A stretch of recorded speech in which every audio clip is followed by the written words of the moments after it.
কে আপনারা অনেক কিছু পাবেন, অনেক কিছু পাবেন, স্বভাবের থেকে অনেক কিছু পাবেন। সে চোর না, সে আপনাদেরকে দিবে, সে নিবে না। নেওয়ার জন্য সে ইলেকশন করতে আসেনি। এখানের কিছু চেয়ারম্যান ওনারা ধৈরা শাবাবকে নামাইছে ইলেকশন করার জন্য।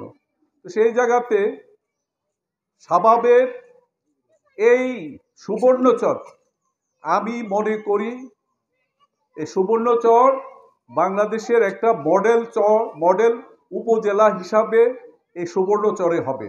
কারণ অল্প বয়সের ছেলে মেয়েরা কিন্তু কাজ করতে পারে, এরা কাজের লোক।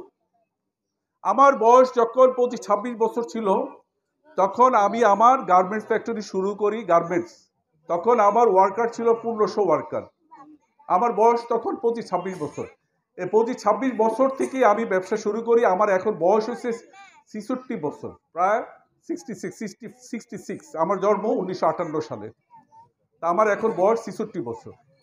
তো এখন ওই 25-26 বছরে যতটুকু কাজ করছি, এখন কিন্তু আর পারি না। আমি আগে বিল্ডিং ছিল 7 তলা, দৌড়ায় দৌড়ায় উঠতাম, কিন্তু এখন 2 তলাও তো উঠতে পারি না। তো শাবাব হলো সেই দৌড়ার ছেলে, এখন দৌড়াবে, সে পিছপাও হবে না, সামনের দিকে আগে যাবে। তা আপনারা কাকে মানে দিবেন ভোট? শাবাবকে দিবেন না সেলিম সাহেবকে দিবেন? সেলিম সাহেবের বয়স শেষ।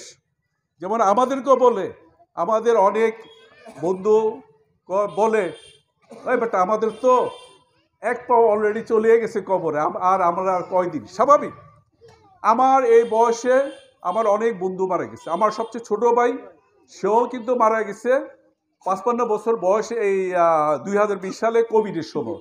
আমার বাবাও মারা গেছে 54 বছর বয়স, 1971 সালে যুদ্ধের সময়। আমার বড় 3 ভাই মুক্তিযোদ্ধা ছিল। ওই সময় পাকিস্তানি আর্মিরা আমার বাবাকে অসম্ভব টর্চার করতো, মানে খুব জ্বালাইতো আইসা। তো জ্বালাইতে জ্বালাইতে তখন বলতো যে তোমার ছেলেদেরকে নিয়ে আসো। তা ছেলেরা কি আসবো নাকি? আসলে কি ধৈরা তো মেরা ফেলাইবো। এইটার জন্য আমার বাবা হার্ট অ্যাটাক করছে।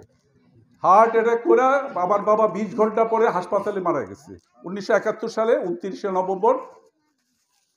সেটা আমরা দেখছি। তো শাবাব আল্লাহর রহমতে তার বয়স 27-28 বছর হয়েছে। এই বয়সে কিন্তু কাজ করার বয়স, এই বয়সে কিন্তু কাজ করার বয়স। সেলিম সাহেবের থেকে আপনারা মনে হয় না আর ওই কাজের কোনো কাজ করার মতো সে তার ওই আগ্রহ থাকবে না, আগ্রহ হারিয়ে ফেলাবে। কিন্তু শাবাবের আগ্রহ এখন বেশি হবে। শাবাব যদি 2 মাইল দৌড়াইতে পারে, সেলিম সাহেব ওই ওই 10 গজও দৌড়াইতে পারবে না।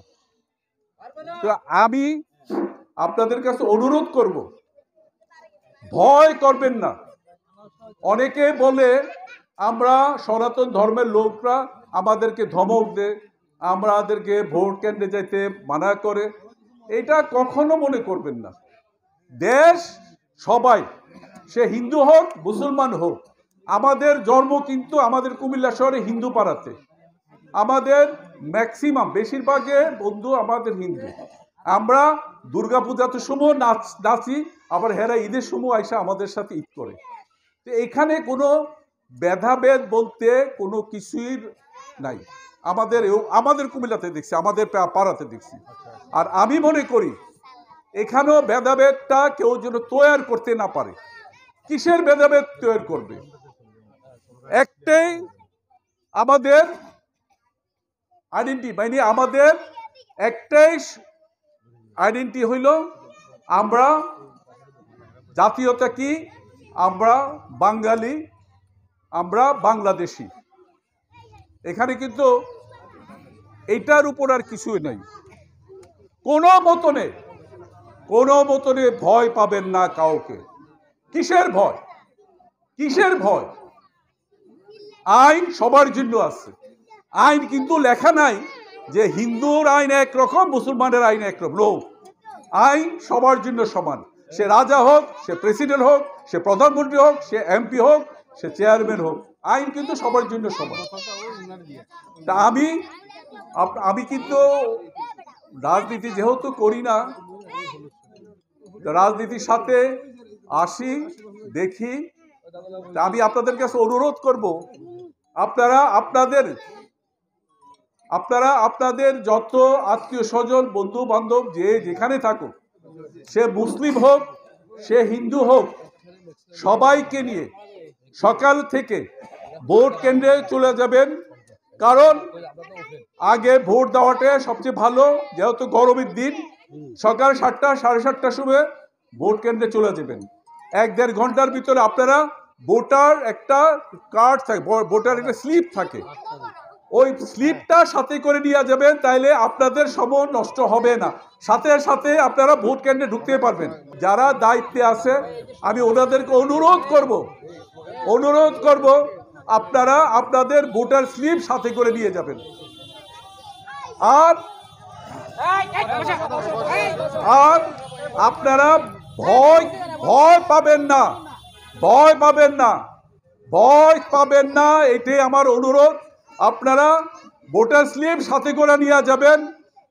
আর 8 তারিখে আপনারা আনারস মার্কা ভোটটা দিয়ে শাবাবকে আপনাদের খেদমত করার, আপনাদের কাজ করার সে সুযোগটুকু আপনারা করে দিবেন। এটাই আমার বক্তব্য, আর কিছু নাই। তবে আপনাদের সাথে আবার দেখা হবে। আমি আবার আসবো আপনাদের এখানে, আবার আসবো।